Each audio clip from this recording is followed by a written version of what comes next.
એક બેન હતા બાજુ ગામમાં કથા હતી ને તેના ઘરવાળાને કે કથા સાંભળવા જવું તો કે જા ને ભાઈ હા જુદી મારી નિરાય કથા સાંભળીને આવી ને પછી હા એના ઘરવાળા પૂછ્યો કથા સાંભળવા જઈ હતી તો કે હા શું બાપુ વાંચતા હતા કે માણા માણા માણા એ કે પણ બાપુ શું વાંચતા એ કે કેટલા બધા માંડવા કેટલું બધું રાંધેલું કેટલા બધા માણા ખાતા હતા કે પણ બાપુ શું વાંચતા હતી તો કે એ કે એટલા બધા માણા થોડું સાંભળાય નકરી બહાર જ રખડી માઇલ પાસ જઈ ની કથા ચાંથી સાંભળાય ભજનમાં બેઠા હોય પણ ભજન તમારામાં બેહવું જોવે ને તો તમે કઈ એક મજા આવી ભલામાં બાકી તો પરબમાં સેવાદાસ બાપુ હતા ને અષાઢી બીજ હોય ગુરુ પૂનમ હોય સારા સારા કલાકારો બોલાવીને બાપુ સંતવાણીનું આયોજન કરે અને પછી બાપુની નજીક બેહવા વાળા હોય ને સેવકો એ પછી એમ કે બાપુ ભારે મજા આવી બાપુ જામો પીડ્યો બાપુ જામો પીડ્યો પછી બાપુ એમ કે જામો પીડ્યો પણ કાંઈ ફેર પીડ્યો નકરા જામા જ પાડવા બારો બાય કાંઈક ફેર પડવો જોઈએ કથા આપણે કરાવો તમે જ કરાવો આપણે મહાદેવ જ કથા કરાવે કથા કરાવ્યા પછી તમારામાં કાંઈ ફેરફાર ન થાય તો આમાં ફાયદો કોને ફાયદો તો મંડપ વાળાને સાઉન્ડ વાળાને કલાકારને સાજિંદાઓને રસોઈયાને વક્તાને તમારે શું તમારા ખિસ્સા ખાલી થાય પણ કથા કરાવ્યા પછી બાપુ ભાઈ ભાઈ નો દુમેળ મટી જાય હાહુ વહુ નો દુમેળ મટી જાય બાપ દીકરાનો દુમેળ મટી જાય સમજી લેજો કથા નકર પછી ભવાડા કથાની જરૂર એટલા માટે છે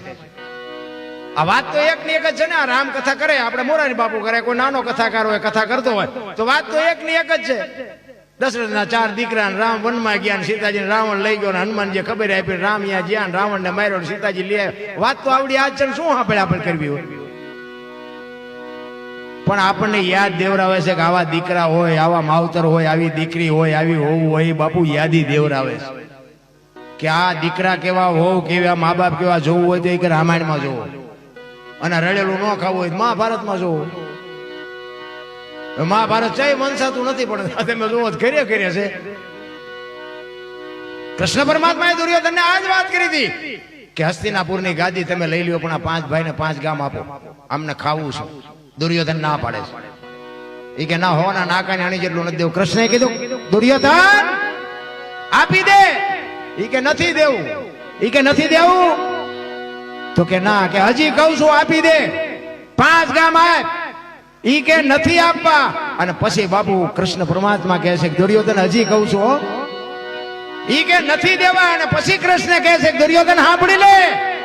આ તું 1 ગામ નથી આપતો 5 ગામની વાત કરું છું ને પણ આખે આખું હસ્તિનાપુરનું રાજ જો પાંડવના ઘરે ન કરું તો હું કૃષ્ણને લખવું અહીંયા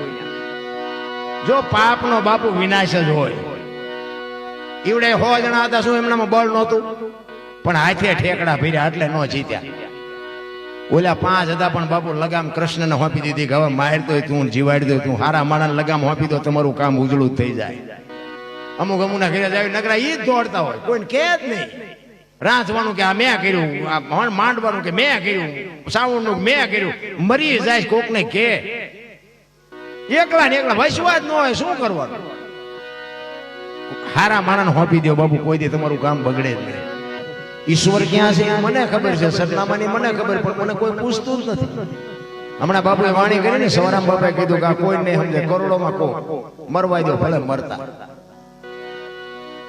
સંતોના તો રુધિયા રોયા છે સતાર બાપુની વાણી કે જેને જેને કહું એ કહ્યું નો માને મૂર્ખો ઘણી મને મારે છે લાતું નથી રહેવાતું હવે નથી રહેવાતું જેસલની વાણી કે રોઈ રોઈ કોને સંભળાવું મારું રુધિયો રોવે માયલો ભીતળ જલે અમર માની વાણી કે હાલ રે ફકીરી મારી દેવાંગી વિના બીજું કોણ જાણે સંતો તો રોયા હશે ભલામણા આપણને બાપુ નથી મગજમાં બે તું કરવું શું આમાં નગર બાપુ કરવા જેવું મને તો એમ થાય જીવે એવું જ હવે આવ્યું હા આપણા ગઢે હોની નોટ નહોતી ભાળી ભલામણ સારું વાહન નતું તમે જો વાહન મકાન રૂપિયા લોઢા હવામાં ઉડે વગર દોડે વાતું થાય હિલોળા કરે એવું મળ્યું છે હવે આમાં જો આપણને જીવતા ન આવડે તો આંટો થયો એવું નથી લાગતું અત્યારે છોકરા કાજુ બદામની વગટ કરો નથી ખાવું ઓલા ભાઈ લે ને ખા ને અમને પાર લે નથી ચડ્યું એવો સમય આવ્યો ભલામણ અમારે એક ટાબરિયું છે અમારા દીકરાનો દીકરો નિશાળે ભણે તો જીન્સ અત્યારે ફાટલા જ હોય ને ફાટલા ની ફેશન નીકળે આ તો આવી ખબર નહોતી કે આવો ટાઈમ આવશે અમારું ટાબરિયું હતું ને એ આવ્યો ને મેં કીધું બેટા તારા પપ્પા જાય ગયા કે કામ કે સુરેન્દ્રનગર ગયા. મેં કીધું એ મને આવે ને કહેજે મેં મારે વઢવું હોય કે કેમ. મેં કીધું બેટા પૈસા નો હોય તો હું આપું, આવા ફાટલા પહેરાવે તને. મને કે દાદા તમને ખબર નથી પડતી, અત્યારે ફેશન છે. ચોથી ચોપડી ભણે છે બોલો, એ મને કે તમને ખબર નથી પડતી. મેં કીધું બટા એમે થીગડા મારી મારીને મરી ગયા, અમને ખબર નહોતી કે આવો ટાઈમ આવશે ને ફાટલા હાસવત નહીં, અત્યારે એમ નો પહેરત. સદગુરુ મહારાજની જય. વરસાદ બધા શાંતિથી સાંભળો, બધાનો આભાર. કાંઈ ભૂલચૂક થયો હોય તો માફ કરજો. જય માતાજી, જય સિયારામ. હવે વરસાદ નથી ફૂલવા દેતો, આ બધા સાધનો બધા બગડે એટલે માંડવો બાંધ્યો, પણ વરસાદ આમથી ચાલુ થયો. આપણને દખી જ કરવા છે શું કેવું.